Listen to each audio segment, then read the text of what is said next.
안녕하세요. 책사입니다. 우리의 옛 이야기 시작하겠습니다. 옛날 어느 마을에 7대 독자 귀한 아들을 둔 부자가 있었다. 자식이 15살이 되자 부모는 좋은 혼처를 찾아 아들을 혼인시켰다. 자식의 장래를 걱정하던 부모는 혹시라도 어린 아들이 아내에게 빠져서 공부를 등한시할까봐 걱정하여 아들 부부에게 한 달에 2번씩만 합방을 허락하였다. 그 외에는 아버지가 아들을 데리고 자고 어머니가 며느리를 데리고 잠을 잤다. 그렇게 세월이 흐르고 아들은 아내하고 정이 깊어져 아버지 몰래 아내를 불러내 정을 나누곤 했다. 그 사실을 알게 된 아버지는 아들 부부가 한 집에 있으면 안 되겠다 생각하여 아들을 30리 밖에 있는 남자에 보내어 공부를 하도록 했다. 그래 놓고는 한 달에 2번씩 사람을 보내 데려와서 아내를 만나게 하는 것이었다. 아들이 절에 가서 공부하는데 아내를 보고 싶은 마음이 더욱 커져만 갔다. 어느 비오는 깊은 밤 아내가 생각난 아들은 절에서 빠져나와 집에 찾아왔다. 대문을 두드리는 대신 담을 넘어 아내의 방으로 간 아들은 흠칫 놀라고 말았다. 아내의 신발 옆에 남자 신발이 나란히 놓여있는 게 아닌가. 들어가서 간부를 죽이려던 아들이 다시 살펴보니 그 신발은 자기 아버지의 것이었다. 아들은 그만 넋이 나가고 말았다. 그래, 아버지가 내 아내한테 마음에 있어서 나를 이렇게 내보내신 거구나. 아들은 참담한 마음으로 빗속에 서 있다가 말없이 그 자리를 떠났다. 갈 곳이 없어진 아들은 그 집에서 멀리 떨어진 고을에 있는 절을 찾아가서 머리를 깎고 중이 되었다. 그리고 다시는 집을 찾지 않았다. 그게 어찌된 일인가 하며 거기에 신발은 있었으나 방 안에는 아버지가 있었던 것은 아니었다. 혹시라도 외인이 며느리를 마음에 두어 침탈하는 것이 아닐까 걱정한 아버지가 그 안에 있는 사람이 있는 것처럼 보이기 위해 신발을 거기 갖다 놓은 것이었다. 아들이 종족이 감춘 것을 알게 되는 집에서는 야단 법석이 났다. 호랑이한테 물려간 것인지 어찌된 것인지 통 알 수가 없는 일이었다. 이리저리 아들을 찾아보고자 했으나 아들은 어디에도 없었다. 그렇게 세월이 몇 년이 흘러 포기할 지경이 되었을 때 먼 칠첩벌이 되는 건달이 부자를 찾아와서 자기가 나서서 조카를 찾아보겠노라고 자청했다.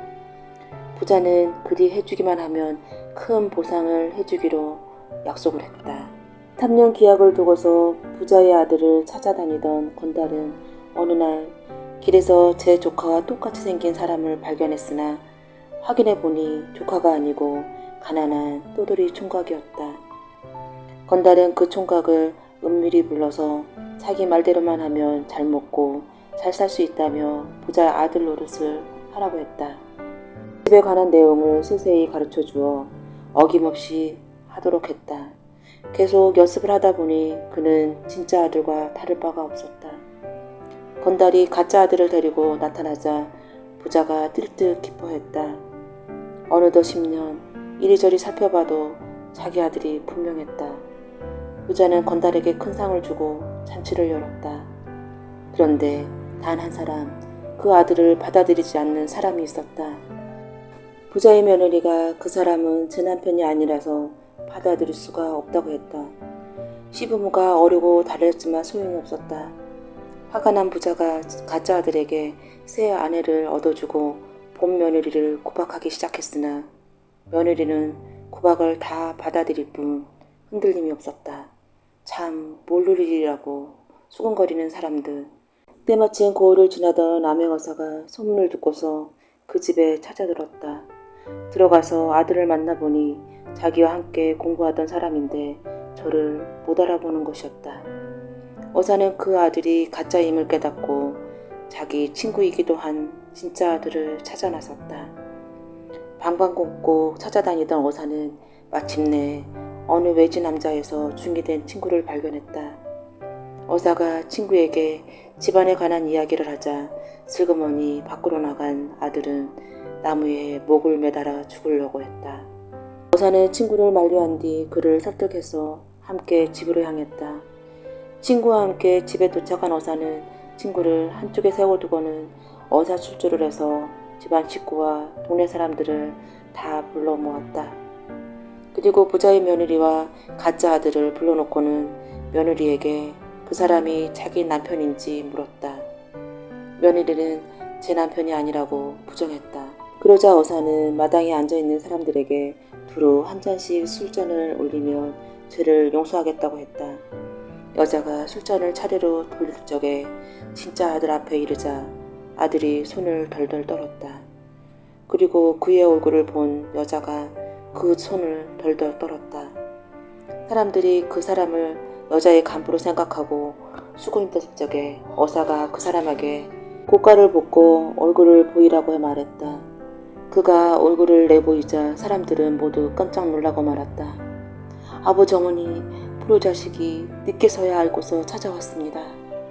부자가 당황하고 있을 때 가짜 아들이 나서서 무릎을 꿇고는 자기가 가짜라는 사실을 실토했다. 모든 진실이 드러나는 순간이었다. 진짜 아들은 가짜 아들의 손을 잡으며 말했다. 내가 있어서 나를 대신한 덕에 아버지 어머니가 살 수 있었단다.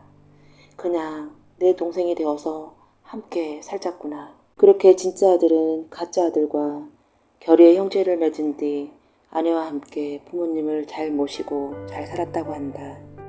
다음 이야기는 손병사 어머니입니다. 경남 일대에 널리 퍼져 있는 유명한 전설입니다. 손병사 어머니가 시집오기 전 그 집에서는 귀신을 모신 당을 하나 모시고 있었다. 귀신이 자꾸 집안을 해코지 하는 것을 방비하기 위해 오래전부터 그리 해온 일이었다. 손병사 어머니가 시집 와서 인사를 차릴 때였다. 집안 어른들께 인사를 드리고자 집안 사람들이 당에 가서 절을 올려야 한다고 했다. 그것이 귀신을 모시는 당이라는 이야기를 들은 손병사 어머니는 사악한 귀신에게 절을 할 수 없다며 그 당을 불질러 없애달라고 했다.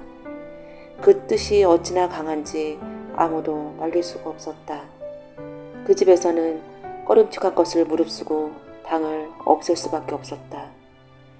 그 일이 있고 나서 손병사 어머니의 꿈에 웬 여자 귀신이 나타나 욕을 하며 말했다.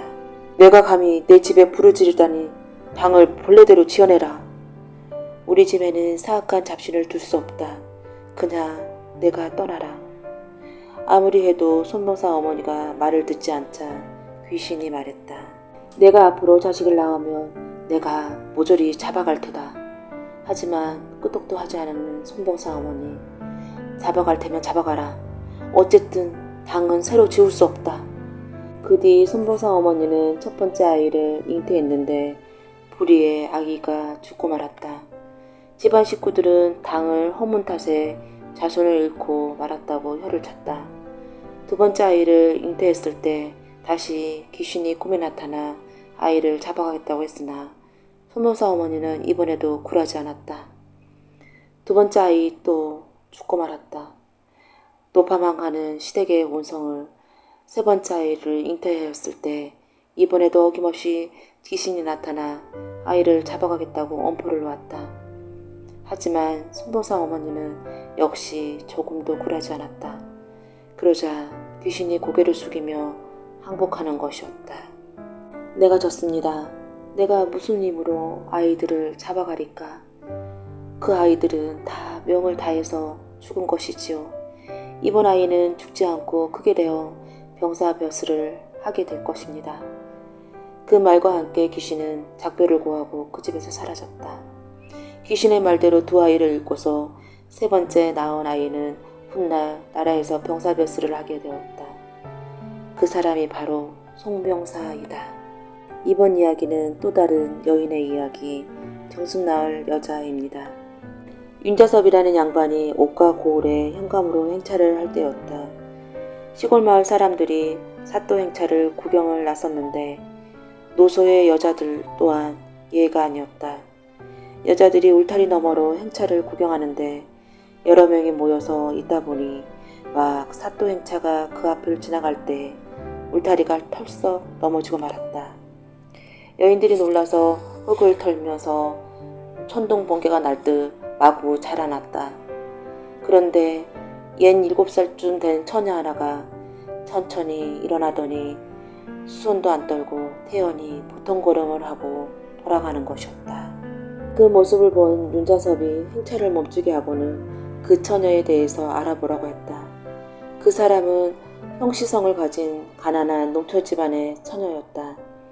윤자섭은 도임을 마친 뒤 손수 그 집에 찾아가 그 처녀를 며느리로 달라고 청했다. 뜻밖의 일에 깜짝 놀란 시골 사람. 결국 일이 성사되어 형씨 처녀는 윤자섭의 아들과 혼인을 하게 되었다. 그 사람이 두 형제를 키우는데 하루는 형제가 밥이 늦었다며 하인을 책망했다. 그러자 어머니가 나서면서 그게 다 자기 부찰이라며 사연을 말해주었다.